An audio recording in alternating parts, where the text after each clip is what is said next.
Muy buenas noches, tengo a todos ustedes. Bienvenidos a una reunión más de la Serpiente de Oro, la Academia Peruana de Filosofía y Ciencia. Esta vez tenemos una ponencia muy interesante, que estará a cargo de Omar Mosa Delgado. El resumen de la ponencia es la siguiente. El cristianismo es la gran cultura que dominó Occidente a partir del siglo IV.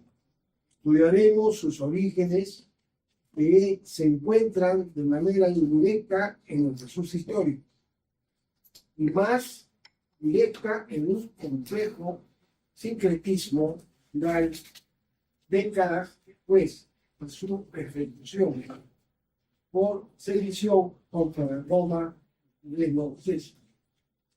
La guerra judía que terminó prácticamente con la destrucción en Jerusalén en el año 70 marcó un hito en el surgimiento de muchas religiones, llena de etapas tan contrastadas como apasionantes. Sobre el ponente, Omar Mosa Delgado, que es pintor y escritor, estudia de manera independiente historia del cristianismo primitivo, así como historia del arte y filosofía. Ha publicado en revistas como Sofía y Evoe. Y es miembro miembro activo del Foro Filosófico La Serpiente de Oro. Decimos con un aplauso.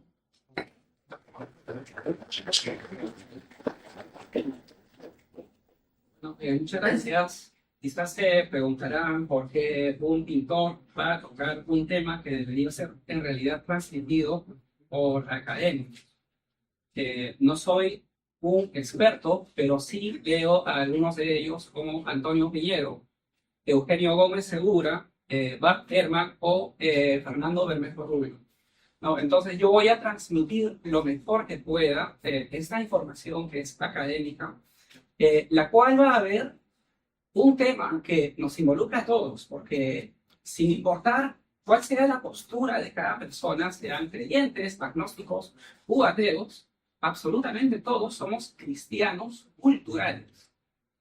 Estamos sumergidos en una gran cultura que domina todo país occidentalizado. Entonces, ¿cómo se han dado esos orígenes? Ha sido transmitido, digamos, por la Iglesia, y vamos a ver si es que la historia coincide en varios puntos, o en pocos, con aquello que dice precisamente la religión. Entonces, no es el deseo de los académicos y tampoco del mío tratar de ir en contra de la fe de las personas.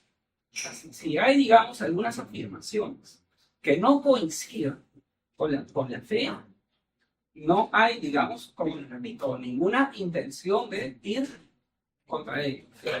Simplemente son verdades aproximadas. En historia antigua no existen verdades absolutas. Mucho menos en el caso de Jesús, de quien no se tiene restos arqueológicos. Olvídense de la sábana en santo.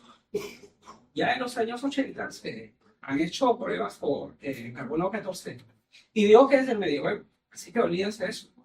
No existe ninguna prueba arqueológica de Jesús. No existe ningún texto que haya sido escrito por él. Entonces, la historia antigua se nos muestra como un gigantesco rompecabezas del cual los historiadores tienen muy pocas piezas. Y las piezas faltantes que hacen, ¿se las sacan de la manga? No, lo que hacen son hipótesis, las contrastan y van descartando cuáles sean las más plausibles y las que expliquen mejor un fenómeno que de por sí es bastante complejo, que es el desarrollo del cristianismo primitivo y dar finalmente con la figura de Jesús histórico, como hacen los arqueólogos que tienen que quitar distintas capas para hallarse con el objeto original. En el caso de Jesús, se ha estudiado y se tienen capas de ideas, es decir, distintas interpretaciones, distintas teologías, distintos cristianismos. Ahora, Jesús no ha sido ningún fundador del cristianismo. Jesús nació judío y murió en una muerte trágica, ejecutado por Roma por sedición, pero murió siendo judío y no fundó absolutamente nada. Esto no lo afirmo yo. No tengo las herramientas que tiene un filólogo profesional, que se saben, pues, obviamente, los idiomas de la antigüedad, en los cuales han sido escritos los textos evangélicos, pues, en este caso el griego koiné. No existen evangelios en arameo o en hebreo, que se supone ha sido la lengua de Jesús. Eso no existe. Todos los textos del Nuevo Testamento están escritos en griego. Bueno, entonces yo no soy, por ejemplo, un biblista. Yo no me leo toda la Biblia, solo algunas partes. Pero una de las razones por las cuales no lo hice fue que todas las Biblias están traducidas con interpretaciones teológicas que nos alejan de cierta objetividad. En cambio, un filólogo que domina el griego antiguo y que además estudia el contexto histórico en el que han sido escritos estos textos, puede llegar a, digamos, afirmaciones o hechos o probables hechos que son muy distintos a aquellos que transmite la religión. Les voy a poner un pequeño ejemplo. A ver, en la escena en la cual Jesús está crucificado y tiene a dos crucificados a sus costados, lo que dicen en nuestras traducciones, en las traducciones en nuestro idioma, es que se trata de bandidos. Otros dicen ladrones. Entonces, ¿qué es lo que podemos pensar? Que eran bandidos que no conocieron a Jesús. Sin embargo, hay una palabra en griego que no la recuerdo en este momento, que significa bandolero, pero que podría ser usada en el sentido de alguien próximo a un celota. Ahora, se sabe que Jesús tenía entre sus seguidores a celotas. Ahora, vamos a ir nuevamente a esta escena y tenemos contradicciones entre los 4 textos que la narran. Los 2 más antiguos son en el siguiente orden: Marcos primero y luego Mateo, aunque en la Biblia está al revés. En el Nuevo Testamento primero te ponen a Mateo, pero bueno, se sabe que Marcos es más antiguo que Mateo. Mateo bebe de las fuentes de Marcos. Entonces, ¿en qué coinciden Marcos y Mateo en este pasaje? Coinciden en que los 2 crucificados están enojadísimos con Jesús. Le dicen, se burlan de él, le dicen algo así como: tú que eres el Mesías, sálvate de esta cruz y luego sálvanos a nosotros. Ojo, eso lo dicen los 2. Sin embargo, quienes hayan visto películas o quienes hayan ido a misas, lo que les cuentan es la tercera versión, la versión de Lucas, que es la más conocida. ¿Por qué? Porque Lucas es más, digamos, le interesa defender a Jesús. Le interesa que no se piense, que puede pensarse válidamente, que los 2, como les dije, estaban enojadísimos con Jesús, porque posiblemente Jesús los ha llevado a esa suerte. Entonces Lucas lo que dice en el pasaje respectivo es: solamente el bandido de la izquierda estaba enojado con Jesús y se burla y le dice lo que ya les he dicho. Pero el que está en la derecha voltea y le dice: ¿cómo te atreves? O algo así, y le dice: nosotros somos pecadores y estamos pagando nuestras culpas en esta cruz. Y le dice luego: Jesús, acuérdate de mí cuando estés hoy en el paraíso. Y Jesús le dice: no te preocupes, sí, estarás conmigo en el paraíso. Bueno, esta es, digamos, una defensa apologética. Es la conclusión a la que podemos llegar. Ahora, ¿qué es lo que sucede en el Evangelio de Juan? Que es más tardío, escrito posiblemente a finales del siglo I o inicios, quizás, del siglo II. Juan ve que Lucas está contradiciendo a Marcos y Mateo. Así que donde las papas queman, yo no me meto. Y solamente dice que Jesús ha sido crucificado con 2 bandidos y se acabó. No dice nada más. Omite completamente la escena. Ahora, no tenemos hechos, como les decía, sino solamente hipótesis. Pero si se desprende, por ejemplo, del Evangelio de Juan, que para capturar a Jesús va mucha gente, un pelotón de romanos, también van guardias de élite judíos, pues ¿a quién van a capturar? A alguien que es pacífico, que tiene seguidores pacíficos en todo caso. Bueno, o sea, podemos concluir que van a capturar a alguien peligroso, o por lo menos que tiene seguidores peligrosos. En el mejor de los casos. Si es que Jesús no era peligroso, por lo menos sus seguidores sí lo eran. ¿Cómo podemos saber eso? Otro pequeño ejemplo nos da, otra pequeña pista, quiero decir, nos da el Evangelio de Lucas. En el Evangelio de Lucas, si ustedes leen, después de la última cena, Jesús les dice, les dice exactamente esto: el que no tenga espada, que venda su manto y se compre una.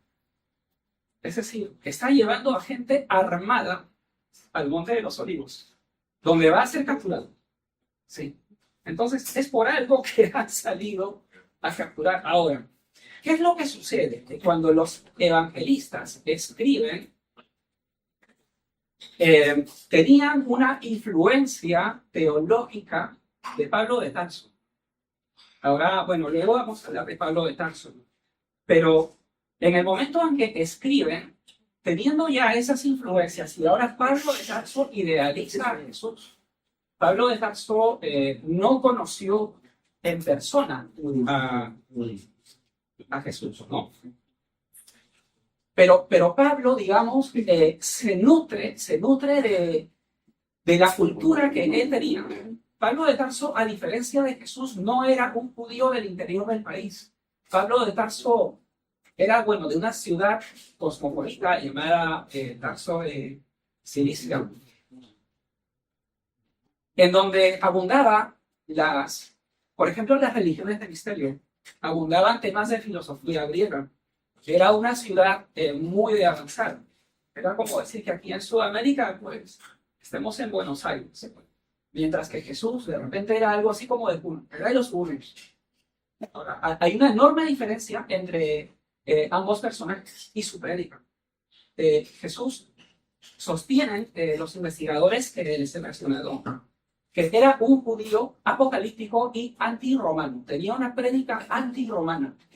Ahora, ¿por qué podría haber tenido esta prédica antirromana? Podríamos ir quizás a un episodio trágico de su infancia, narrado por el historiador judío romanizado Flavio Josefo, en la cual, después de la muerte del rey Herodes, un ministro del primer emperador de Roma, César Augusto, llamado Sabino, viaja a Israel para hacer un inventario de los bienes del rey Herodes. Posiblemente el mejor rey que haya tenido Israel. Construyó el segundo templo, mantuvo pacificada a una región, por lo general, bastante violenta, lo cual obviamente convenía a los intereses de Roma. Por otro lado, pues la mayoría de judíos lo odiaban, por varias razones. Una de ellas es que él era extranjero, su esposa era extranjera, y era amigo de los romanos. Entonces, bueno, ¿qué sucede? Que este Sabino, cuando llega, primero es advertido por el gobernador Varo de Siria, que, bueno, Siria pues le queda al norte de Jerusalén. Y Varo de Siria le dice a Sabino: ten cuidado con los judíos, ten cuidado con su sensibilidad religiosa, son gente de sentimientos bastante extremos. Y Sabino le dice: no te preocupes, todo bien, se confía. Entonces Sabino lo que va a hacer es con el pretexto de ciertas necesidades, por ejemplo, construir un acueducto o algo así, no recuerdo detalles, pero empieza a saquear, comete saqueos. Sus soldados cometen violaciones. Así que, pues, los judíos se levantaron, dirigidos inicialmente por un personaje mesiánico llamado Simón Batanero. Se aglomeran unas decenas, luego unos cientos, y luego ya son miles, que van a rodear a la tropa de Sabino. Y Sabino, muerto de miedo, se refugia nada menos que en el templo de Jerusalén. Pero, antes de estar completamente rodeado, envió a unos 5 jinetes hacia el norte. Porque claro, si matan a 1 o a 2, o quizás a 4, por lo menos uno va a llegar con las noticias de la tragedia que estaba sucediendo en Jerusalén. Así que llega un jinete a Siria con el mensaje, y Varo de Siria dijo, caramba, sí, yo le había advertido a este Sabino, tremendo irresponsable. Y ordena que se preparen las legiones romanas. Sexta fulminata, décima fretensis. La legión onceava, no recuerdo el nombre en este momento. Una de estas legiones, la fretensis, había sido creada por el mismo César Augusto cuando estaba joven. En fin, estas legiones viajaron al sur, llevaron a mercenarios, ¿sí? Así que en ese momento los judíos que tenían rodeados a Sabino y a los pocos romanos que estaban ahí atrincherados, estaban pues celebrando esa momentánea victoria. Dijeron, bueno, pues ya aquí hacemos una gran fiesta, hemos vencido a los romanos, se van a ir, hasta que uno de ellos ve el camino hacia Jerusalén que conduce desde el norte, que se levantaba una polvareda levantada por las sandalias de las legiones romanas que se estaban dirigiendo. Así que este judío quedó horrorizado, avisó a los demás, y muchos de ellos escaparon, no todos. Hay quienes se quedaron inútilmente a pelear, porque estamos hablando de gente que no es profesional, enfrentada contra el mejor ejército de aquella época, por lo menos del Mediterráneo.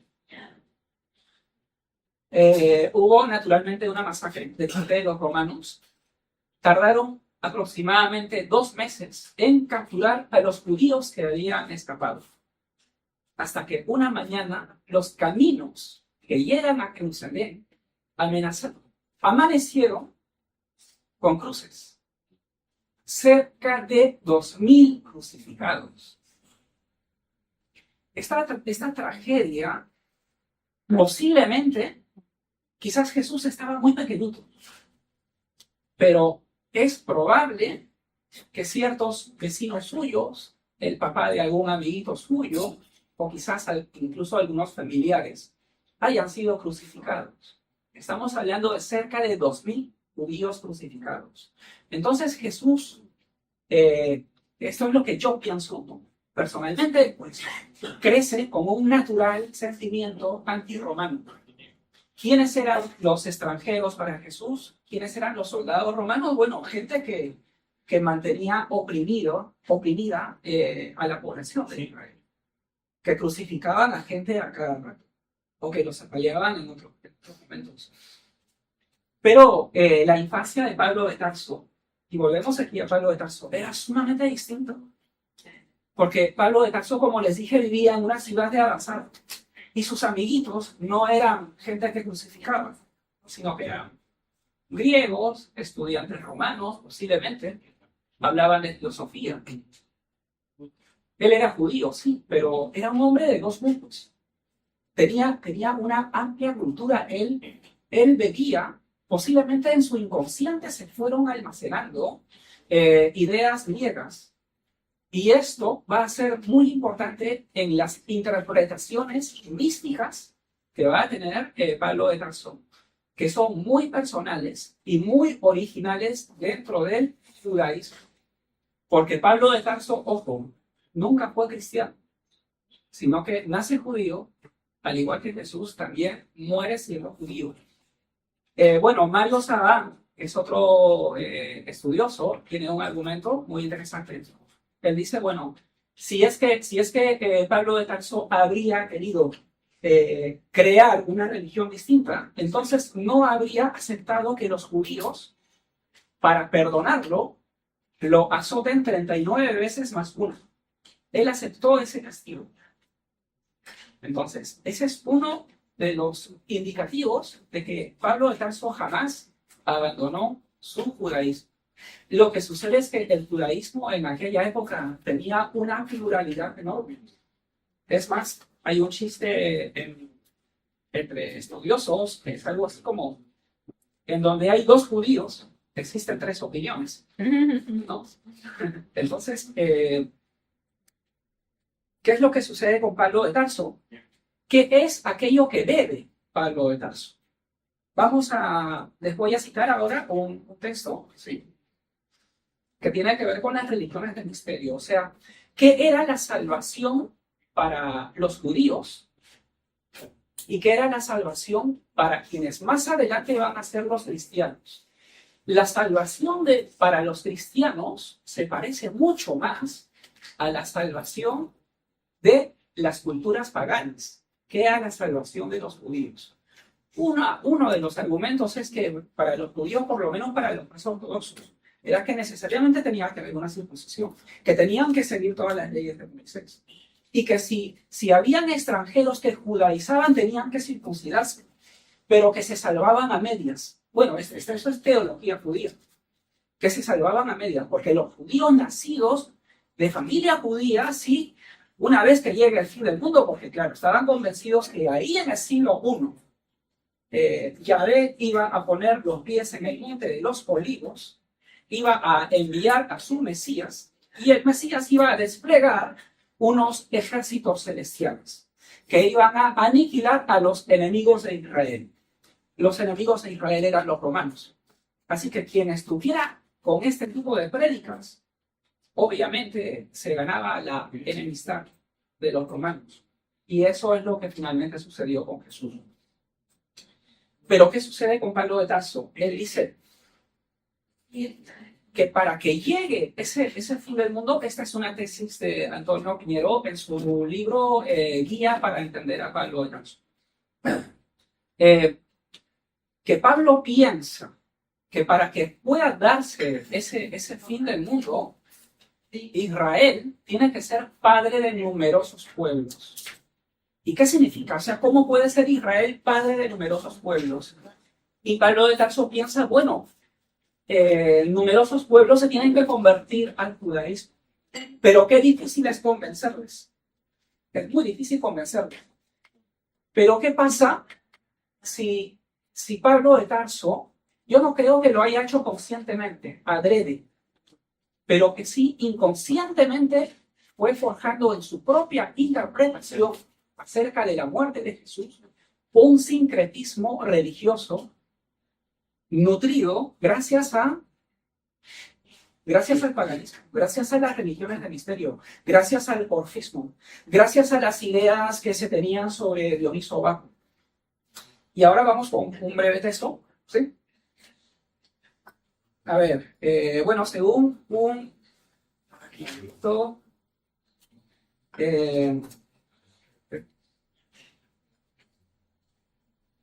hay un filólogo y experto en antigüedad clásica español que se llama David Fernández de la Fuente. Él tiene un libro sobre Dioniso Baco donde afirma lo siguiente: la potencia de Dioniso en la cultura y la sociedad griega se mide de una doble manera, por su ausencia y por su presencia. Es decir, que Dioniso Baco aparecía, llegaba, digamos, una vez al año en el mes de El Afebolión, que pertenece a marzo, ¿sí?, y ponía todo el orden de cabeza. O sea, por decir, los que eran amos en la Grecia se convertían en esclavos, y los esclavos daban órdenes. Las mujeres que no tenían, digamos, tanta relevancia, porque claro, en la Grecia, no al mismo nivel que en Israel, En Israel había pues un machismo tremendo, pero en la Grecia también, solo que mucho menos. Pero igual, o sea, las mujeres cobraban una gran importancia durante estas festividades, ¿no? A ver, otra cita es Dioniso era también el niño Dios por excelencia, hijo del padre Zeus, que lo había hecho nacer a partir de su muslo, porque había muerto a su amante Semele, la madre de Dioniso, y antes de que ella muera o algo así, le corta el vientre, una barbaridad, esto es de la mitología griega, pero lo mete a Dioniso en su muslo. Y ahí es que como que termina de desarrollarse el feto y nace del muslo de Zeus, mitología griega. Bueno, aparece Dioniso tempranamente relacionado con la herencia del dios supremo. Ahora, esto es importante. En época cristiana, la leyenda de Dioniso se leerá en paralelo a la de Cristo como encarnación del Hijo del Dios Padre y símbolo del Logos, el mitema del Dios que muere y es consumido para la salvación de los hombres, además de la metáfora común de la sangre y el vino, emparentará sin revisión ambas figuras. A tal punto que existía, lamentablemente se ha perdido a inicios del siglo XX, un camafeo que mostraba a un crucificado, y ese crucificado no era Jesús, era Dioniso Baco. Pero se piensa que esta figura era tardía y que hubo una influencia ya del cristianismo sobre Dioniso Baco. Entonces, lo que sostiene este autor que les he comentado, David Hernández de la Fuente, es que inicialmente la religión de Dioniso Baco, que es mucho más antigua que el cristianismo, influencia al cristianismo. Pero una vez que el cristianismo va tomando forma y va cobrando mucha fuerza y mucha popularidad, ya les explicaré luego cómo es que se da esto. Entonces, el cristianismo termina influenciando a los cultos de Dioniso Baco, que han perdurado aproximadamente hasta el siglo IV. En el siglo IV, con el emperador Constantino, aquí un breve paréntesis que me estoy adelantando 300 años, 313 años exactamente. ¿Qué sucedió en el año 313? Hubo una guerra. En ese momento había una tetrarquía romana. Gobernaban dos Césares y dos Augustos.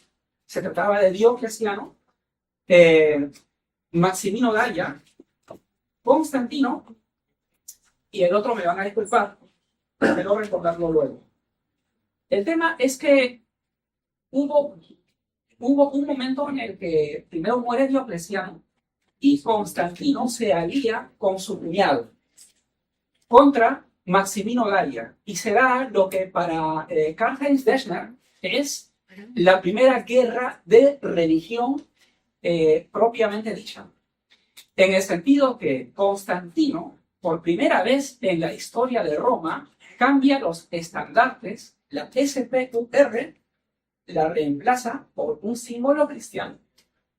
Entonces, Constantino lo que ve es que el imperio romano había crecido demasiado y como estaba excesivamente fragmentado, necesitaba algún elemento unificador. Y en ese momento, les hablo de inicio del siglo IV, existían una enorme diversidad de cristianismos. Pero vio que el cristianismo más sólido como estructura teológica y organizada era el catolicismo.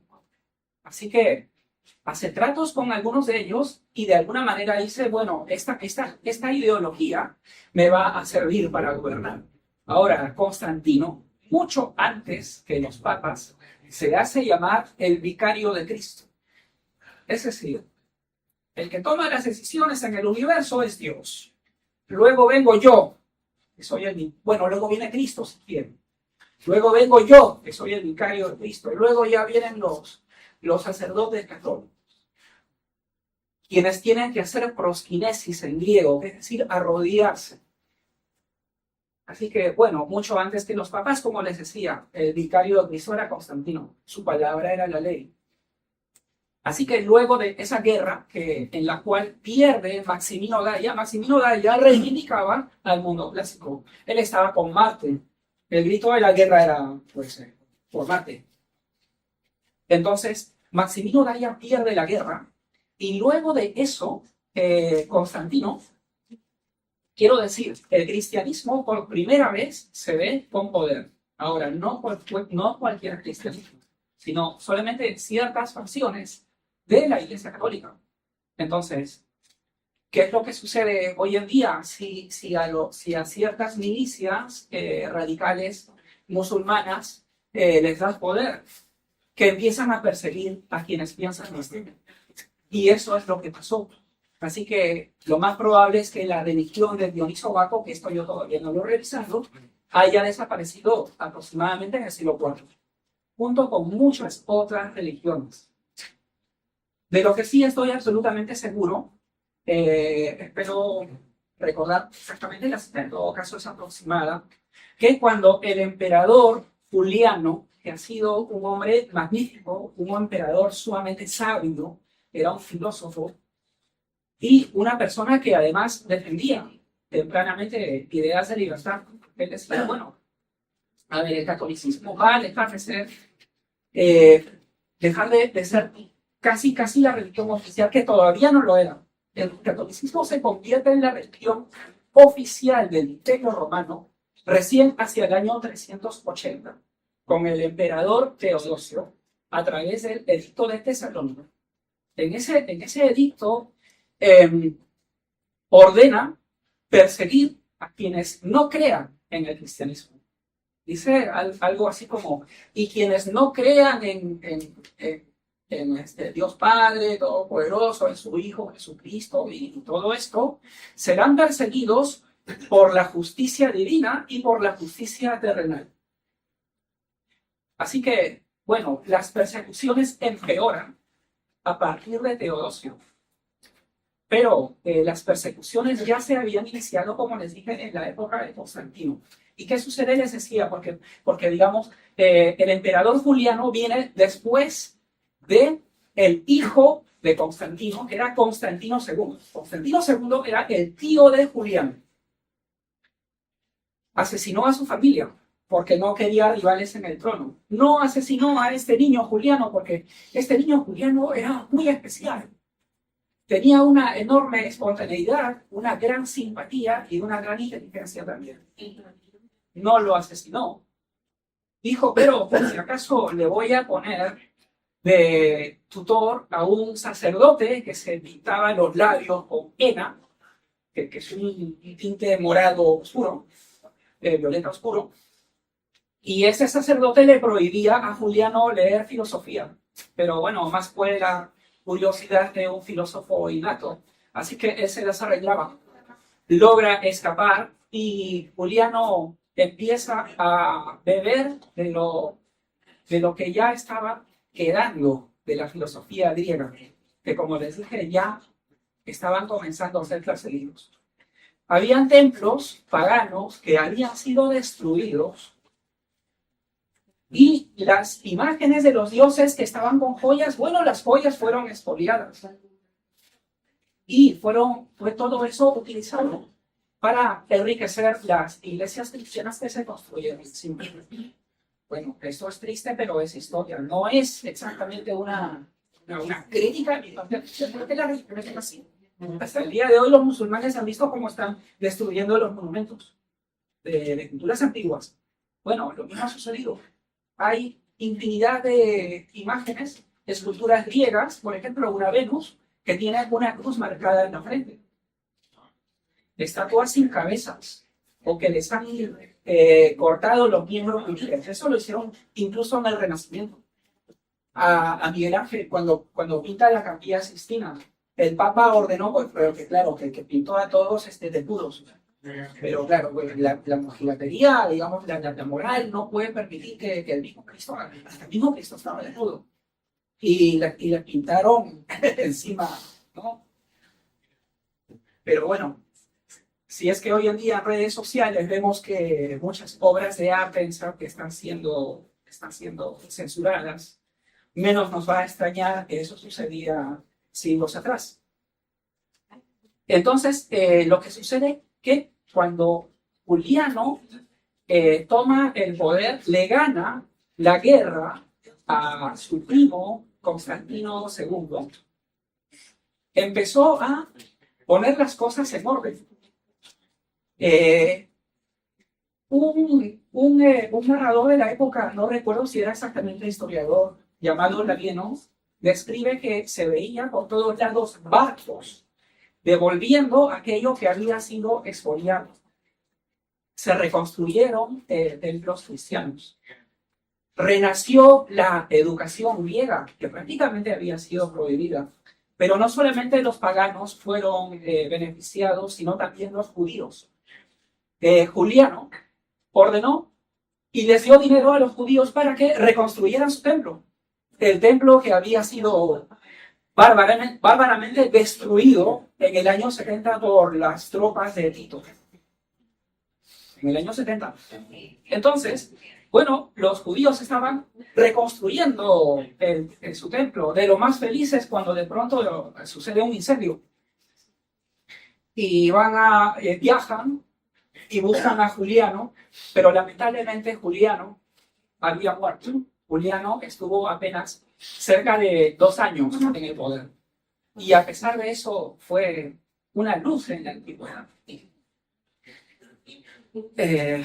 Entonces volvemos atrás a lo de Dioniso Baco, ¿sí?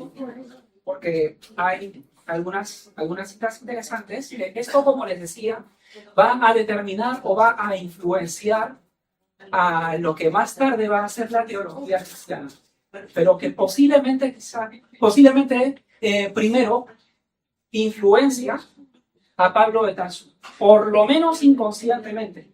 Ya les dije, yo dudo que Pablo de Tarso haya sido consciente de decir, ya, yo voy a copiar de aquí y de allá y me voy a crear algo nuevo, me voy a inventar algo nuevo. No, estamos hablando de un místico, y los místicos usualmente tienen procesos que son completamente espontáneos. Los símbolos aparecen en el inconsciente. Muchos de ustedes deben haber leído a Carl Gustav Jung el tema de los arquetipos y cómo el inconsciente produce símbolos. Bueno, aquí tenemos una buena actividad. Así que no hay algo premeditado, como les decía. Y vamos a una nueva cita. Miren, caracteres previos de Dioniso Baco que influencian como arquetipo en el forjamiento de la idea del Cristo. Dioniso muere para ser ingerido por los fieles y de esa manera salvarlos. El ritual de la sangre y el vino. Pues Dioniso Baco era el dios del vino. Te embriagas. Ahora, embriagarse en el siglo XXI no es lo mismo que embriagarse en la antigüedad. Vivimos en una época materialista. La gente cree incluso que el que se embriaga, los que son próximos o amantes de la espiritualidad piensan que embriagarse es un placer mundano, materialista o como quieras, pero en la antigüedad no era así. Si te embriagabas, era algo parecido a consumir ayahuasca. Y claro, la gente New Age de hoy en día, o no necesariamente New Age también, pues consideran que consumiendo ayahuasca puedes tener acceso a experiencias espirituales. Es válido, sí. El hecho concreto es que en la religión de Dioniso Baco podías conocerte a ti mismo mediante el vino. Y Dioniso Baco era esta figura simbólica que era un salvador de almas. Soter, en griego, significa salvador. Jesucristo no ha sido el primer salvador en la antigüedad. Mucho antes que la imagen de Jesucristo religiosa ya propia del cristianismo. Mucho antes estaba, como les dije, el Soter o Salvador Dioniso Baco, que salvaba las almas. Ahora, ¿qué es esto de salvar las almas? Muchas personas pueden ahora decir que en el cristianismo es algo tan sencillo o quizás no muy complejo o no muy sofisticado el hecho de yo creo simplemente creo por la fe de que Jesús ha muerto por los pecados y soy salvo. Y la fe. Bueno, pero sucede que la salvación para los griegos era algo quizás más elaborado, quizás más complejo, nutrido seguramente de la filosofía griega de Platón. ¿Qué sería la salvación, por ejemplo, si le preguntamos a Platón? Nos respondería con algo parecido al mito de la caverna. Nos diría que todos los prisioneros que están atrapados están encadenados en el fondo de la caverna. Están encadenados con las cadenas de la ignorancia. Y lo que están viendo, están perdidos en su ignorancia porque solamente están viendo las sombras y no la realidad. Porque para poder ver la realidad te tienes que liberar de dichas cadenas. Tienes que ir atrás, ver qué es aquello que produce las sombras y los hombres. Y finalmente cuando te ciega la luz del sol en el paisaje, bueno, te ciega al inicio, pero luego te vas acostumbrando y estás viendo la realidad. Esto lo explica, pues, más o menos Platón. Ahora, esa sería la salvación, quizás, para los griegos. Ver la realidad. Los budistas consideran algo parecido. Ver la realidad. En cambio, digamos, observar lo que para la mayoría de personas es la realidad, es en realidad algo ilusorio. Hay otra realidad. Entonces, quien salvaba al alma de la ignorancia y de la perdición, de estar perdida entre las sombras, era Dioniso Baco. ¿Sí? Este es un Sóter, entonces, que era un dios de los filósofos, pero no solo de los filósofos antiguos. Incluso Nietzsche escribió sobre Dioniso Baco, y no fue el único. Dioniso Baco es una figura bastante compleja. Sí. Entonces, a ver, otra más. Ya en Grecia se considera a Dioniso como un dios que viene de afuera, pseudo extranjero y subversivo.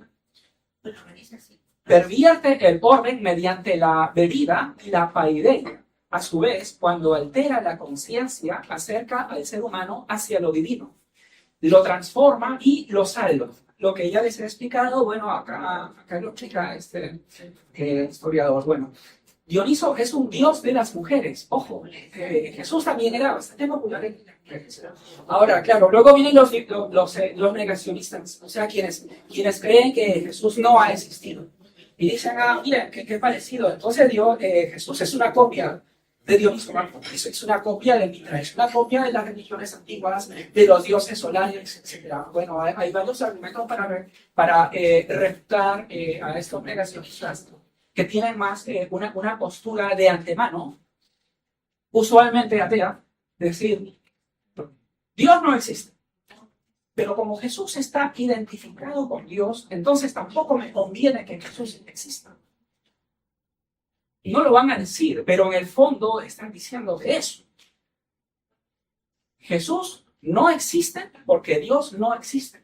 Pero claro, ellos están haciendo una crítica hacia el Cristo de la fe. Ahora les voy a explicar cuál es la enorme diferencia entre el Cristo de la fe y el Jesús histórico que reconstruyen los filólogos e historiadores. Hay una enorme diferencia entre ambas figuras. Bueno, uno de los argumentos, les decía, es que los cristianos, si es que, los supuestos inventores del cristianismo tendrían que haberse inventado una religión que no vaya contra sí misma, una religión que tenga una pésima propaganda de sí misma.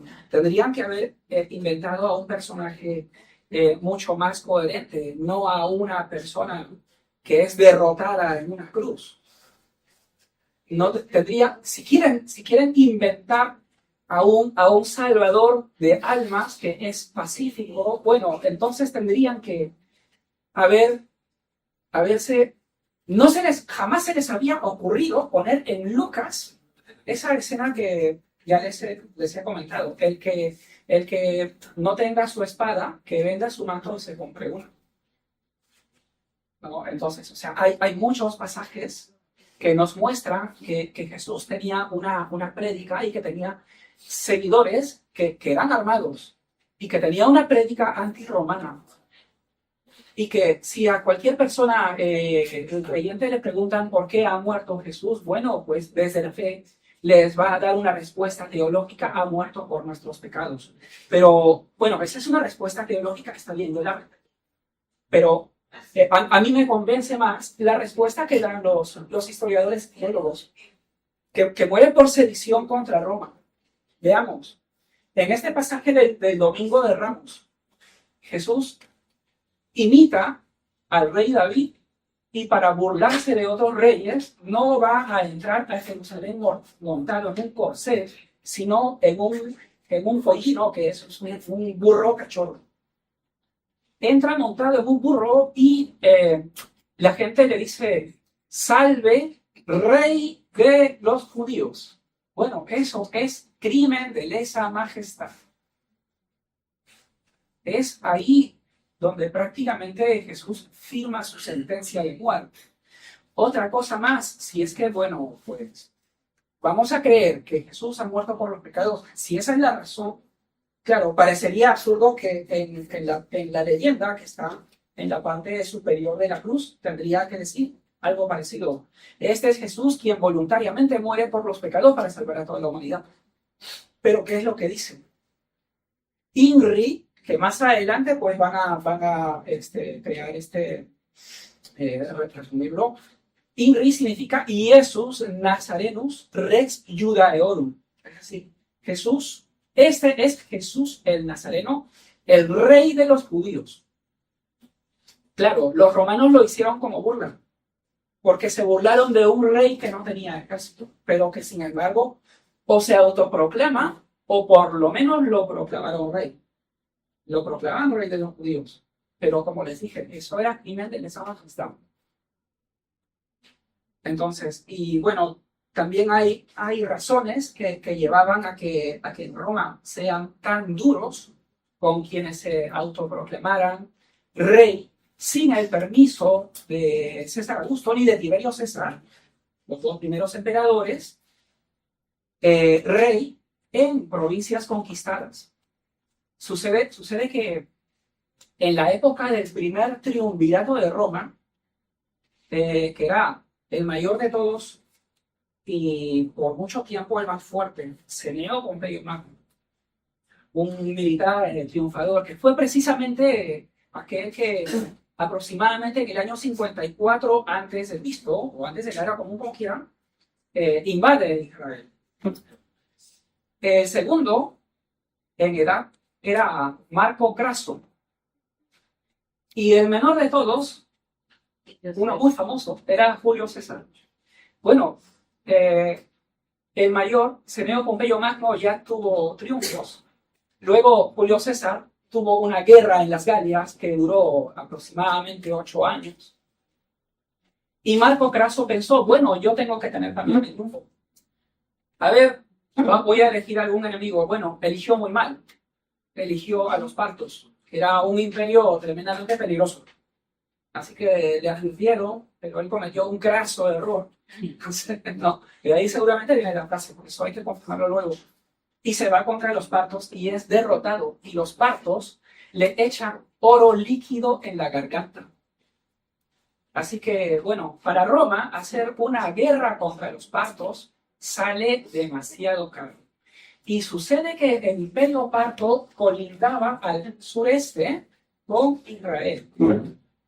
Si es que Israel es convulsa, si es que hay figuras mesiánicas autoproclamándose rey, desafiando a la autoridad romana, significa que ante esa debilidad los partos podrían atacar.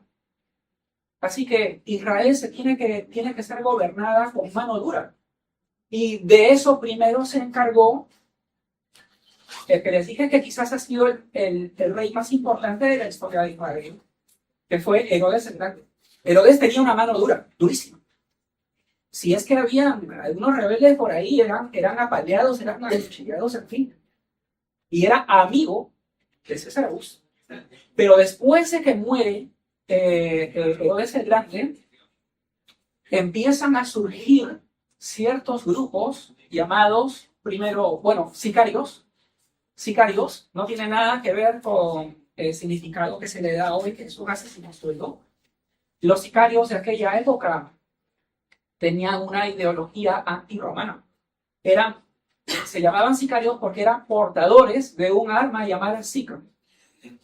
Era un arma que era fácil de esconder entre sus mantas, con las cuales podían atacar a romanos o podían atacar a judíos a quienes ellos consideraran traidores. Judíos que hacían negocios con los romanos o que fuesen sus amigos. Entonces, las revueltas empiezan a darse después de la muerte del rey Herodes, porque los hijos no resultaron ser tan capaces, especialmente Arquelao, no resultaron ser tan capaces como el padre, ¿no? Y llega un momento de tanta inestabilidad que Roma decide colocar en Judea a un procurador, el famoso Poncio Pilatos. Ahora, ¿qué sucede con la figura de Poncio Pilatos? Que al igual que la figura de Jesús también va a sufrir una evolución. Primero tenemos un Poncio Pilatos que es sumamente cruel, descrito por Flavio Josefo. Luego tenemos una etapa de ligera idealización en Poncio Pilatos, quien ve a Jesús y dice, este es un hombre inocente, o sea que para Poncio Pilatos Jesús no habría cometido sedición. Ante esto, les recomiendo ver una película que no es del todo histórica, es una mezcla muy extraña entre el Cristo de la fe y tiene algunos elementos del Jesús histórico, que es muy interesante, que se llama La última tentación de Cristo, basada en el libro de Nikos Kazantzakis. Bueno, aquí, en esta película, para mí, el mejor actor que ha interpretado a a Poncio Pilatos, ha sido el genial cantante David Bowie. En esta película hay una escena magnífica en la que Jesús se encuentra a solas con Poncio Pilato. Claro que esta es una reconstrucción. Es una reconstrucción del autor del libro o de la película, que todavía no me he leído el libro. No sé cómo se llama. En esta conversación, Poncio Pilatos le dice a Jesús, ¿qué es lo que quieres? Y Jesús hace una cita bíblica y le dice, existía una enorme estatua que tenía la cabeza de oro, los hombros de bronce, el torso de plata, algo así, no recuerdo con exactitud, pero tenía las piernas de barro. Dios tiró una piedra. Yo soy esa piedra. Y la estatua se derrumba. Ah, ya sé, claro, la estatua es Roma. Tú eres la piedra. Muy bien, Jesús. Lo siento mucho, pero yo tengo cruces preparadas para gente que piensa como tú. Es decir, el Poncio Pilatos de David Bowie no titubea en condenar a muerte a Jesús por sedición contra Roma. Es una reconstrucción ficticia que posiblemente, no lo he leído, pero seguramente estaría aprobada por los estudiosos que les he comentado. ¿Es debatible? Sí, es debatible. Es que todo es debatible. Como les dije desde un inicio, no estamos hablando de hechos empíricos, porque no hay arqueología. Estamos hablando de hipótesis para reconstruir la antigüedad. Pero estas hipótesis tienen un montón de estudios detrás y una metodología bastante seria, que no le interesa en absoluto defender, digamos, a una figura religiosa o atacarla. En absoluto. Entonces, quienes estudian esto pueden tener cualquier postura.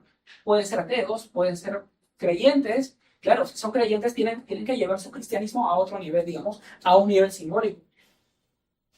Pero el hecho es ese, de fondo. A ver, vamos a pasar a otro texto. ¿Cuáles son los antecedentes de la teología cristiana que va a determinar, por lo menos, el pensamiento de Pablo de Tarso? les decía hace un momento las religiones de misterio. Plutarco, en el siglo II, escribe lo siguiente acerca de las religiones de misterio. Entonces, el alma a punto de morir siente algo como lo que quienes participan en las grandes iniciaciones experimentan. De ahí que incluso la palabra morir, en griego teleutao, sea como la palabra ser iniciado, que es teleistai. O sea, teleutao, que es morir, es muy parecida a la palabra teleistai. ¿Por qué para los griegos estas dos palabras eran tan próximas? Porque no tenían una concepción de la muerte como la tenemos nosotros, que la muerte es el final y se acabó. Para ellos era una transición. Mueres y eres iniciado. Y se inicia otra etapa. O el alma inicia otra etapa. Entonces, un hecho sea como un agotador ir de acá para allá, ciertos viajes espantosos y sin fin a través de la oscuridad. Y entonces, antes del fin mismo, todos los terrores, miedo, temblores, sudoración, estupefacción. Pero entonces uno encuentra una luz maravillosa y regiones puras y praderas. Ofrecen la bienvenida con voces y bailes y el majestuoso esplendor de sonidos sagrados y visiones santas, entre las cuales el ya iniciado, liberado y suelto, disfruta el ritual, ya coronado, y se reúne con hombres puros y santos. Es decir, en estas religiones de misterio, en primer lugar, había que tener mucho dinero, eran bastante costosas. Eso lo tenía a favor Pablo de Tarso, porque si ustedes iban a un mercado de la antigüedad, iban a ver subido en una banquita o en una piedra, lo que sea, a un predicador, vengan, tienen miedo de la muerte, tienen miedo de lo que sucede con su alma, quieren conocerse a sí mismos, ¿no? Bueno, vengan al templo de Eleusis, vengan al templo de Isis, eso sí, te cuesta mucho dinero, pero vale la pena, vas a tener la vida eterna, salvas el alma. Y como les dije acá, en este texto, estos rituales tenían eso de que asustaban a las personas. O sea, la persona tenía que pasar por unos terrores tremendos. Ahora, estas religiones del misterio se remontaban al antiguo Egipto. Y en el antiguo Egipto posiblemente te asustaban con cocodrilos. O sea, tú tenías que atravesar unos pasajes completamente oscuros en donde por lo menos te decía que habían cocodrilos. Y tienes que llegar al otro lado donde está la luz. Así que si tú logras atravesar todos esos terrores, sales victorioso finalmente, te montan otra escena teatral y como les he leído en el texto, ahí hay arpas, hay música, habrán vino, habrán honguitos y lo que quieran, ¿no? Así que eso representa la liberación del alma. El alma que se ha salvado y que ha conseguido la luz después de haber atravesado muchos terrores. Y también identificarse el alma con el Dios local. Si el alma logra identificarse con el Dios local, sean misterios de Eleusis, de Isis, de Dionisio, etcétera, que habían varios templos en distintas regiones en el Mediterráneo, entonces el alma de la persona, es como que se junta con el alma de la divinidad y se convierte en lo que los junguianos llamarían un arquetipo. Y los arquetipos atraviesan todas las épocas. Es otra manera de decir que los arquetipos son atemporales, son inmortales. Bueno, esto lo pensaban los griegos. Pero es muy interesante si hacemos, como les decía, un paralelo con los arquetipos, ¿no? Porque ya les dije, un arquetipo atraviesa distintas épocas. ¿Y qué parecidas son las personas que son dominadas por ciertos arquetipos? Sin importar el lugar y la época en la cual vivan. Entonces, bueno, Pablo de Tarso tenía una enorme ventaja, porque quizás en el mismo mercado también podemos imaginar que estuviesen predicando, pero que tenían una prédica muy distinta. Decían, bueno, quieren salvar el alma, yo no les voy a cobrar dinero.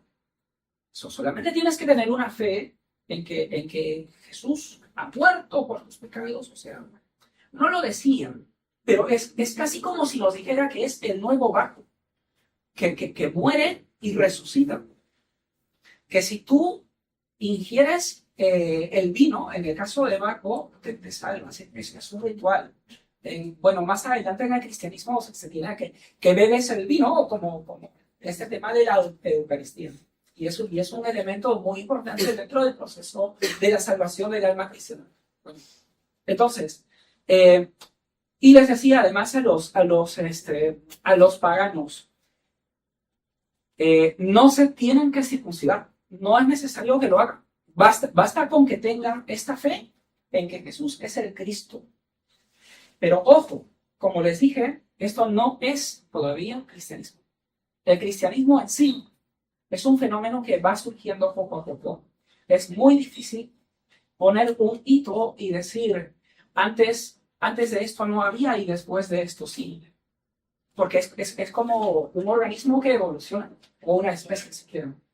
Entonces, sucede que después de la guerra judía, que dura del año 66 hasta el año 73, cuando cae Masada, pero en el año 70 la ciudad de Jerusalén es destruida. Podemos pensar que los que eran ancianos, quienes habían conocido en persona a Jesús, y ninguno de aquellos que habían conocido en persona a Jesús había escrito nada. Nadie escribió nada. El primero en escribir acerca de Jesús, pero no acerca de su vida, sino acerca de una interpretación muy personal y mística acerca de la muerte de Jesús, es Pablo de Tarso. Entonces, la teología paulina es distinta, por ejemplo, a la teología de Pedro, que era digamos, el seguidor o el primer líder de la iglesia de Jerusalén. La iglesia de Jerusalén era un grupo que rendía culto al Mesías judío, que era Jesús, que había muerto hacía poco. Entonces, era gente, pues, eso, como les dije, eran judíos y no eran cristianos. Se piensa que el cristianismo surge después de la guerra judía, de esta gran rebelión contra Roma, que surge mucho después. Posiblemente, bueno, por ejemplo, esto lo piensa Mario Saba, que las sinagogas se quedaron vacías, había muchos judíos que murieron, ya les dije por qué, y estas sinagogas empiezan a llenarse de paganos. Pero estamos hablando de paganos invitados inicialmente por Pablo de Tarso. Que claro, él había muerto antes de la guerra judía, ¿cierto? Pero antes de morir, Pablo de Tarso hace muchos viajes y va fundando comunidades, que más adelante van a ser las primeras comunidades cristianas, ¿no? Entonces eran paganos que tenían esta necesidad de salvar el alma, pero no tenían el dinero para irse con esos sacerdotes de Isis y de Neusis y de las religiones del misterio, que les dije hace un momento. Así que es una salvación más asequible la que les ofrecía Pablo de Tarso.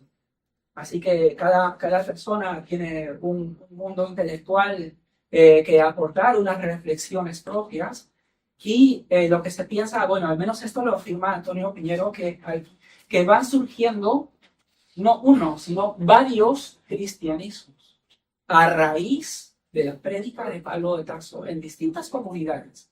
Van surgiendo distintos cristianismos que luego, poco a poco, bueno, van a haber obviamente diferencias entre unos cristianismos con otros.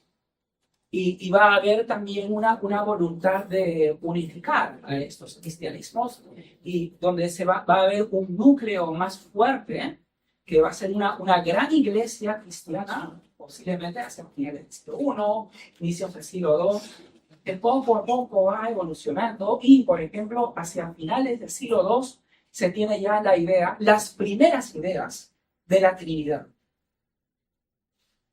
Antes de la Trinidad, en el siglo II, esto es en teología, ¿no? Teología cristiana, existe un docetismo, que es una creencia en que la divinidad tiene dos formas. en un término, resumida en un término griego que se llama, que es iopater, con H. Iopater significa hijo-padre, o padre-hijo, o padre-hijo, si quieren. Entonces, esta divinidad es dos en uno, es el padre y es el hijo. Pero posiblemente pensaron luego, bueno, el 2 no es un número tan sagrado como el 3, así que nos queda mejor eso, el número 3, ¿eh? Padre, Hijo, Espíritu Santo. Posiblemente la Trinidad haya comenzado de esa manera.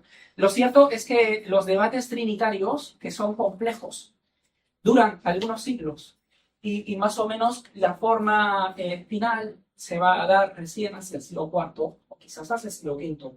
Pero es que, como les dije, es siempre procesos evolutivos, ¿no? Entonces, bueno, el catolicismo tiene muchas características, pero dos de ellas son el culto a la Virgen María y la creencia en la Trinidad. Pero sucede, como les dije, que Trinidad no existía en el siglo I. Ahora, claro, se puede pensar que, por ejemplo, hay un pasaje evangélico en el que Juan el Bautista está bautizando a Jesús, ¿no? Y aparece del cielo una paloma, ¿no? Y aparece una voz que dice, orgullosa, este es mi hijo, ¿no? Entonces pueden pensar, claro, acá están Padre, Espíritu Santo, representados simbólicamente por la paloma y el hijo que está siendo bautizado. Hay un estudioso que vive acá en Lima, que se llama el filólogo César Silva, explica que esta figura de la paloma en el judaísmo antiguo significaba otra cosa, completamente distinta al Espíritu Santo. Lo que representaba la paloma por varios siglos en el judaísmo antiguo era una de las varias maneras de representar a la diosa madre. Otra de ellas era la palmera. Entonces, la diosa madre era, bueno, la belleza y la pureza de una paloma podría representar a esto, uno de los aspectos de la diosa madre. Otra, bueno, la palmera o un árbol que da frutos. Entonces, en este pasaje, lo que se tendría, esta es una interpretación, como les digo, de este filólogo César Silva, es que lo que se tendría ahí en esta escena no es una trinidad, sino una escena simbólica de una sagrada familia, como se pensaría. Hay un padre, hay una madre, no Espíritu Santo, sino madre, y hay un hijo. Bueno, es una interpretación. Ahora, obviamente, estos textos no han sido incluidos en el canon judío, eran considerados, o sea, lo que se conoce como evangelios y que son textos considerados cristianos, eran considerados por los judíos de la época como literatura apócrifa judía. Y existía mucha literatura apócrifa judía, que yo todavía debo estudiar. Esdras, Enoch, etcétera. Abundante. ¿No? Eso es básicamente. Vamos a ir ahora a ver contexto histórico. Ya, a ver. Hay una advertencia de Caifás sobre Jesús que se entiende, una advertencia en el sentido de que nuestro pueblo está en peligro. El contexto histórico es el que les he comentado hace un momento, que ha sido una de estas revueltas, que han habido más, la de Simón el Bacanero, que concluyó con los 2000 crucificados. Así que posiblemente Caifás, reunido con los miembros del Sanedrín, les haya dicho, ¿recuerdan lo que pasó cuando éramos niños? Bueno, quienes hayan sido los de mayor edad. ¿Recuerdan a esos 2000 crucificados? ¿Qué es lo que está sucediendo ahora? Tenemos quizás a un nuevo Simón el Bacanero, eso es lo que yo pienso. Pero el hecho concreto es que hay una cita en Juan 11:49 que dice, Caifás, ustedes no saben nada, ni se dan cuenta de que es mejor para ustedes que muera un solo hombre por el pueblo y no que toda la nación sea destruida. Es decir, si ellos hubiesen sido adultos en la época de Simón el Batanero, habrían atrapado a Simón el Batanero y lo habrían entregado a los romanos antes de que se calienten tantos judíos y comiencen una revuelta que ha terminado con más de 2.000 crucificados y muchos más muertos. Es posible. O sea, es posible que nosotros tenemos o solemos tener una imagen de Caifás como alguien que está, qué sé yo, asociado al maligno y que está conspirando junto con otros líderes o con otros líderes judíos para matar a un hombre inocente que es el Hijo de Dios. Pero sucede que en este texto y con el contexto histórico que les he mencionado, Caifás en realidad está preocupándose por su pueblo. Esa preocupación a la larga va a ser en vano porque van a aparecer más figuras mesiánicas. Flavio Josefo comenta que han existido alrededor de 10 figuras mesiánicas entre la muerte del rey Herodes el Grande, sucedida en el año 4 antes de la era común o antes de Cristo, como gusten, y la revuelta con Roma. 10 figuras mesiánicas. Ahora, cuando Flavio Josefo narra en la guerra de los judíos, menciona a estos pasajes de las figuras mesiánicas. En el medio pone el libro 18, el llamado testimonio flaviano. Este testimonio flaviano, que es un testimonio de Flavio Josefo, menciona a Jesús y existe, bueno, según los estudiosos, unas interpolaciones al texto, o sea que el texto ha sido retocado por manos cristianas. Porque dice algo así como, y en aquella época existió un hombre, si se le puede llamar hombre. O sea, en eso, cuando te dicen si se le puede llamar hombre, es como que te ponen en duda y tú pienses, de repente es una figura divina. Si se le puede llamar hombre, muy sabio, ojo, bueno, sabio lo leemos en nuestro idioma, pero Antonio Piñero menciona que la palabra en griego que utiliza ahí es sofistes. Ahora, bueno, sofistes sabemos que era un sofista en la antigüedad clásica. Un sofista era alguien que tenía una tremenda habilidad en el uso de la palabra y podía convencer a mucha gente. Pero eso no necesariamente te convierte, pues, en un hombre sabio. Más, en la antigua Grecia, por ejemplo, Platón y otros filósofos griegos tenían como adversarios a los sofistas, porque los sofistas pensaban que no existen las verdades objetivas, sino que todo es relativo. Así que yo, bueno, si me pagas bien y tú eres un tremendo homicida, yo puedo ser tu abogado y convencer a muchos de que eres inocente. A ver qué de verdad contigo.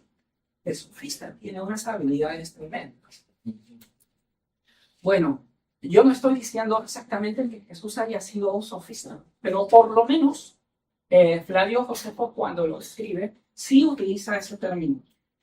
Ignoramos si ha sido objetivo o si ha sido llevado por ese sentimiento pro-romano, porque Flavio Josefo salvó su vida, convirtiéndose a la causa romana, porque es que lo iban a matar. Y Flavio Josefo era judío de nacimiento, pero romaniza, se convierte en ciudadano romano. Y hay una escena sobre esto en la cual Flavio Josefo iba a ser muerto, lo llevan junto con otro sobreviviente después de esta práctica de expulsión de Jerusalén. Y a Flavio Josefo se le ocurre decir, bueno, el general Tito va a ser el próximo emperador. Así que si es emperador, pues yo estoy augurándole algo muy bueno, así que me tendría que salvar la vida. Y sucedió que murió el emperador de Roma en ese momento, que era al cual han culpado del incendio de Roma, Nerón. Nerón, hijastro otro emperador muy sabio, que era Claudio el Tartamudo, hijastro, que era hijo de, no recuerdo el nombre, de la Agripina la Menor, si no me equivoco. Era, sí, la Agripina la Menor, esposa del emperador Claudio. Ella tenía a su hijo, que era Nerón. Entonces, muere Nerón y muere Nerón, que estoy hablando, muere Claudio y el siguiente emperador, pues Nerón. La cosa es que muere Nerón y Tito pasa a ser emperador de Roma. Así que le salvan la vida a Flavio Josefo. Y Flavio Josefo escribe, entonces, para él debe haber sido muy complicado escribir. No puede del todo, al menos, traicionar a su nación, a su cultura, al judaísmo. Pero tampoco puede escribir en favor de los revoltosos, en contra del poder romano. Porque Flavio Josefo tiene que ponerse a favor del poder romano. Entonces, a eso iba cuando Flavio Josefo dice sofistes. No necesariamente Jesús pudo haber sido un sofista, a lo mejor sí fue un hombre místico o sabio. Pero bueno, también hay que preguntarnos, ese tema nacionalista y anti-romano, ¿cuán sabio habría sido desafiar al poder de Roma? Yo suspendo el juicio. Simplemente estoy transmitiendo, no son hechos históricos, son hipótesis elaboradas por gente que es profesional, a la cual yo pues leo. ¿Es eso? Nos vamos con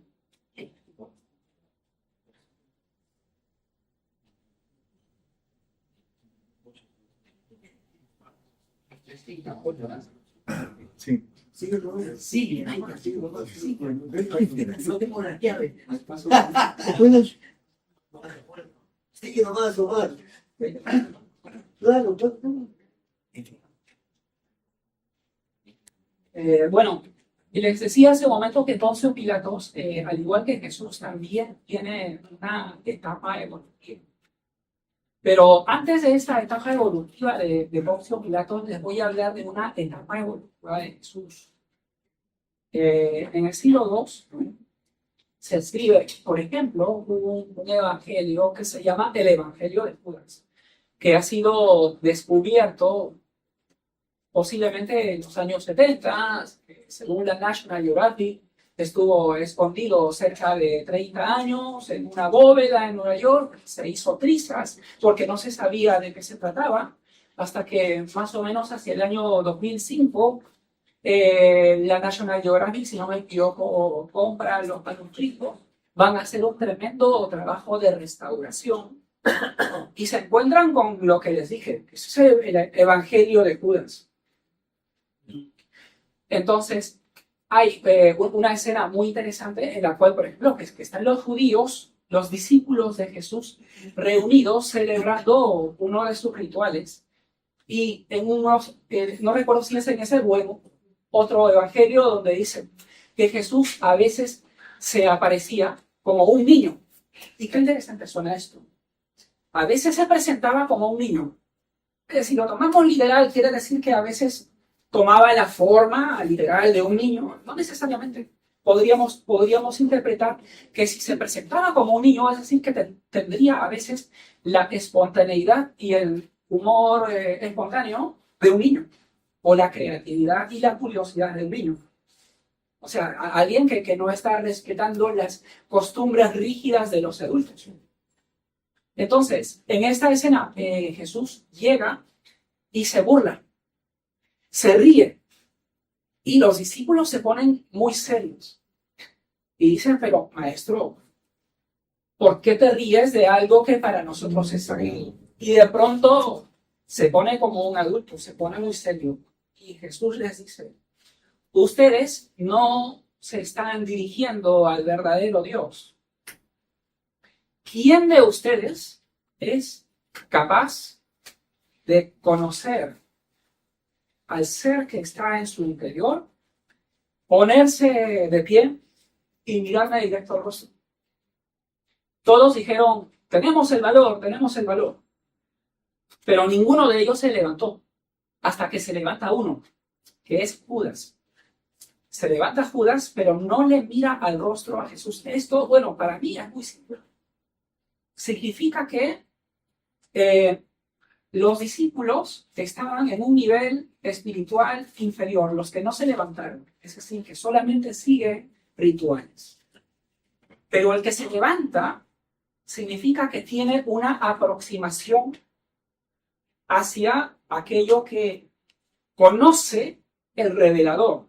Ojo, Jesús, en los evangelistas gnósticos, en los cristianos gnósticos, no es el Jesús de Pablo de Tarso, o sea, no es un sóter, no es un salvador de almas.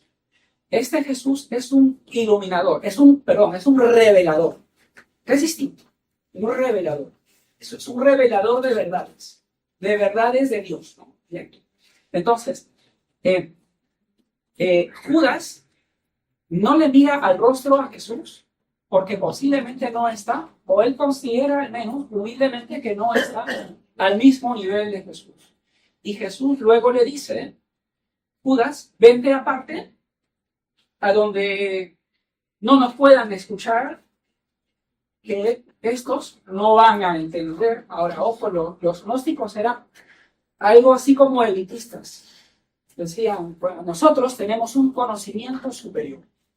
Los judíos, los demás, mejor dicho, los demás judíos o los demás cristianos tienen un conocimiento religioso y cuando llegue el fin del mundo quizás se van a salvar, pero a medias. Y nosotros nos salvamos en primera clase. Una forma de decirlo. Pero es que nosotros tenemos un conocimiento que es superior. Es lo que consideraban los judíos. Entonces Jesús le dice, bueno, estos no van a entender lo que te voy a decir. Te voy a enseñar un secreto que el ojo de ningún ángel ha presenciado.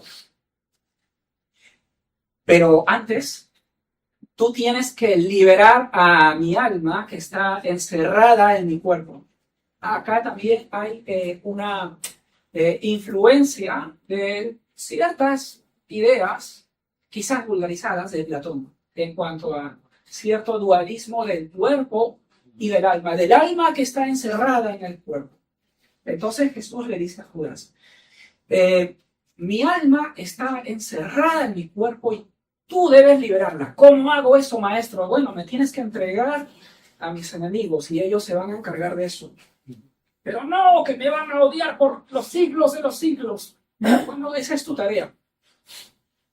Sí, te van a odiar. Así que en el Evangelio de Judas, Jesús le pide que Judas lo traicione. Ahora, ¿esto es histórico? No. Obviamente no. En primer lugar, las ideas que están transmitiendo tanto Jesús como Judas son ideas gnósticas que no pertenecen al judaísmo del siglo I. Que quizás ya habían algunos destellos de gnosticismo en el evangelista Juan. Hay estudios muy profundos sobre el evangelio de Juan que yo todavía debo leer. Pero sí se piensa o se admite que en Juan ya existen ideas gnostizantes. Y que por otro lado los esenios, que eran un grupo bastante cerrado, también tendrían ideas gnostizantes. Mario Sabán afirma que los esenios provienen de una casta sacerdotal que había sido dejada de lado en la época de los macabeos. Esto de los macabeos ha sido un conflicto que sucedió mucho antes de la llegada de los romanos a Israel, por medio de Seneo Pompeyo Magno, como les dije hace un momento. Sucede que uno de los generales del gran emperador Alejandro Magno era Seleuco.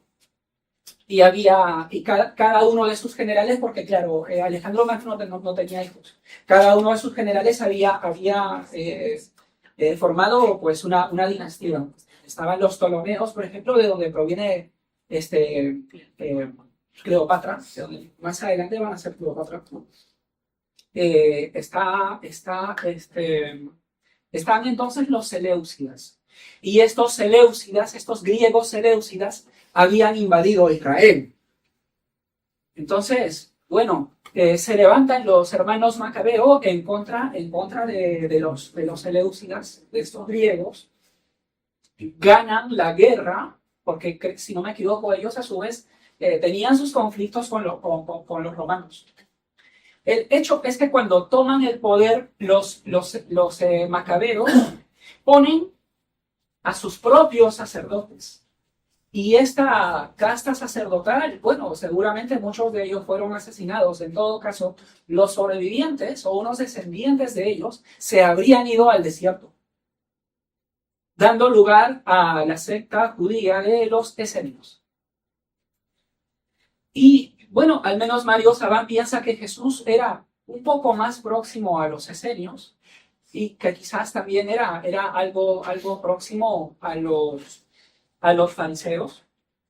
En todo caso, él era un místico ciertamente independiente que tuvo al mismo tiempo a un maestro también apocalíptico, que era Juan el Bautista. O sea, el apocalíptico del siglo I es el que cree que el fin del mundo está a punto de suceder. En nuestra misma generación va a suceder. El fin del mundo, como les dije hace un momento, que Yahvé pone los pies en el monte de los olivos, bajan los ángeles. El Mesías posiblemente, afirma los estudiosos, posiblemente Jesús hacia el final de su vida creyó ser el Mesías. Y eso pues le habría llevado, como les dije, a tener estas ideas que le costaron la vida, a manos del poder romano. Entonces, tenemos una etapa evolutiva, les decía. Qué distinto es el Jesús de los gnósticos ahora. Yo les he encontrado solamente uno, que es el Jesús de los autores del Evangelio de Judas, que eso es un texto de siglo II. Pero es que hay distintas versiones de Jesús, entonces son evoluciones distintas. Y les decía, Pablo de Tarso tiene su propia interpretación. Que como les dije, él no era cristiano, pero va a hacer surgir a los primeros grupos cristianos. Entonces, les decía, Poncio Pilatos. ¿Qué sucede con Poncio Pilato? Por ejemplo, en el Evangelio de Juan hay un antisemitismo en el cual Poncio Pilato dice, así que entonces Pilatos lo entregó, o sea, entregó a Jesús a ellos, a los judíos, para que fuese crucificado. Es decir, en el Evangelio de Juan se está poniendo la responsabilidad de la crucifixión de Jesús, no a Poncio Pilatos, sino al pueblo judío. Y hay una escena en la que dice más o menos, y que su sangre caiga sobre nosotros. Bueno, eso es un antisemitismo, ¿no? Bueno, hay otra etapa antes de esto les decía, entonces, y ya les he comentado hace un momento que el Poncio Pilatos de los evangelios defiende a Jesús. Y este otro Poncio Pilato de la película o del libro o de Nikos Kazantzakis, sin dudarlo, lo juzga culpable, crucificado por sedición contra Roma. Entonces, hay otra etapa evolutiva, mucho más tardía, en la época del medioevo, que se llama paradosis Pilati, ¿sí? que significa tradición de Pilato. Miren, el emperador, o sea, el emperador del entonces, que era Tiberio César, el segundo emperador de Roma, habría llamado a Pilato a Roma para someterlo a juicio. ¿Por qué creen que tendría que someterlo a juicio? Por atreverse a cometer tal villanía de haber matado a un dios. Has acarreado la ruina a todo el universo, dice Tiberio César. A lo que Pilato responde, como era de esperar, oh, glorioso emperador, yo no soy culpable de esto. Los incitadores y responsables son la turba de los judíos. A pesar de ello, sin embargo, el emperador ordena su ejecución. Sin embargo, antes de colocar la cabeza de Poncio Pilatos en el tajo, convertido ahora Poncio Pilatos en un devoto cristiano. Es alucinante. Le pide Poncio Pilatos a Cristo que no lo culpe por haber cedido debido a su ignorancia a las maquinaciones de los judíos. Una voz entonces surge de los cielos y le dice: bienaventurado te llamarán las generaciones y patrias de las gentes. Y tú, Poncio Pilatos, has de aparecer como testigo en mi segunda venida. Bart Ehrman, Los cristianismos derrotados. Ese libro está en PDF. No lo pude conseguir acá en Lima. Ya me lo pediré en Amazon. Bueno, entonces, si pueden observar la evolución de este personaje de Poncio Pilatos, la evolución también, digamos, de Jesús. Ahora, en pocas palabras, ¿cuál habría sido el Jesús histórico, el Jesús del siglo I? Hijo de Dios. ¿Qué significa hijo de Dios? Hijo de Dios para la cultura griega, que no era muy afín al Jesús histórico. Es más, se piensa que los miraba con malos ojos. Para los griegos, hijo de Dios era, sí, algo literal. Perseo era hijo de Zeus con Danae. Heracles era también hijo de Zeus. Dioniso, ya les dije, también. Así que, hijo, estamos hablando de algo literal. Pero en el caso del judaísmo, hijo de Dios es otra cosa. Significa simplemente un judío muy piadoso, un judío que es buen observador de las leyes. Un hombre piadoso, un hombre espiritual, un hombre que ama al prójimo, que honra a su padre y a su madre. Ese es un hijo de Dios. Así que hijos de Dios en el judaísmo habría muchos.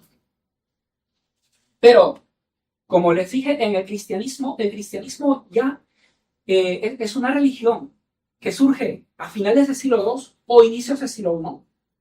Perdón, al revés. Finales del siglo I o inicios del siglo II. Y en esta religión ya existe un sincretismo entre el judaísmo y las religiones greco-romanas. Entonces, hijo de Dios, a Jesús ya no se considera como lo consideraban los judíos antiguos. Y posiblemente si Jesús se hubiera enterado de eso, le habría horrorizado. A mí, ¿cómo me van a comparar, qué sé yo, con Dioniso Baco? Hijo directo del Dios Yahvé. Los judíos eran monoteístas. Por más diversidad que existiese en el judaísmo, ellos no podían haber aceptado y hasta ahora no lo aceptan. Que yo sepa, a no ser que exista por ahí una secta bastante extraña, que acepte, por ejemplo, una trinidad que ya es un patrimonio propio del cristianismo. Y que, como les dije, es una teología que tuvo etapas de evolución que ha durado algunos siglos y que se inició recién a finales del siglo II. ¿Qué más? A ver, Jesús, un judío profeta apocalíptico.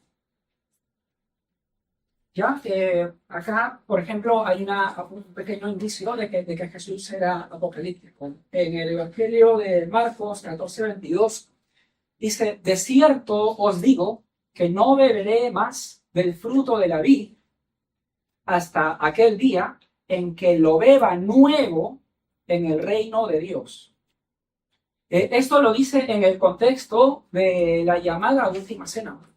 Es decir, que Jesús pensaba, posiblemente, ¿qué podemos interpretar de esto? Que se acerca este fin del mundo. O sea, que este reino de Dios está pronto a suceder, ¿no? Ahora, ¿qué significado se le puede dar a ese reino de Dios? Hay personas que piensan que era algo simbólico. Pero pues había judíos que no, que se lo creían literalmente. Que iban a bajar ángeles, como les dije, y que iban y tendrían que derrotar a los enemigos de Dios, que en el siglo I pues eran los romanos, ¿no? Es eso.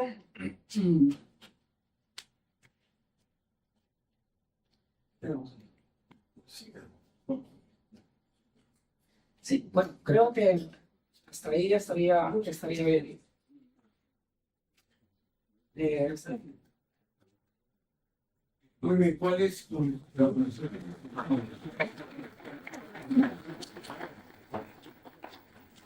Bueno, felicitaciones Omar, excelente contundencia. Y antes de pasar a la etapa de las preguntas, vamos a tener un breve receso para que puedan tomar algún café. Buenísimo. Voy a apagar la camarita, por favor. Ya la